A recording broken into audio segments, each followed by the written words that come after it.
The Mexican-American War by Nikki, Dave, Xander, and Dylan. In 1844, Mexico owned California, Texas, and New Mexico. This was an issue for America because they wanted to expand because of the belief of manifest destiny. This belief was that it was America's destiny to expand. It was their right in a way. But they couldn't since they didn't own the territories. Some Americans wanted this land for more territory to have more farms and more land, while others opposed taking the land from Mexico because then Mexico would become a slave state and it would be uneven, which many of the Americans thought was so unfair. So it was hard to decide whether to attack or not. America was very divided. At this time, James K. Polk was president for America. Santa Anna was Mexico's president. They could not negotiate at all for the land. Polk sent John Sedell to say America would buy the land for $25 million. However, Mexico did not want to give up any of its land.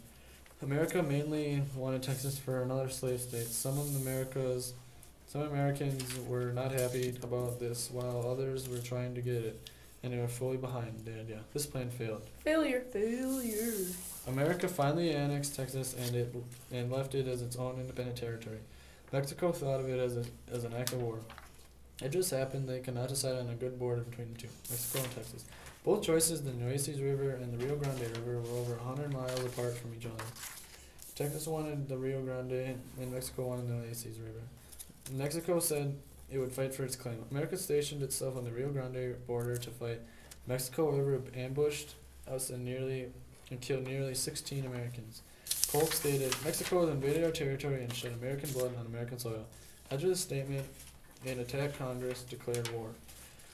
Before any of the war actually started, Stephen Kearny led a large troop down there with an easy negotiation and talking. He won Southern California and New Mexico. Also, he had won the northern part of California from the Bear Flag Revolt, which was when General John C.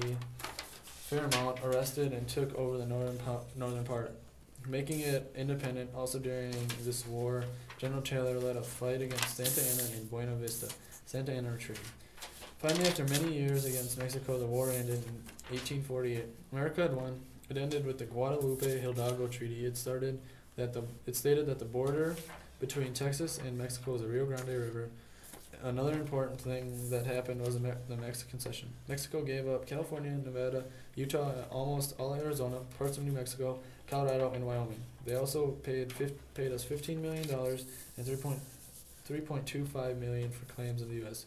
Once we had won the war, the big picture was intact.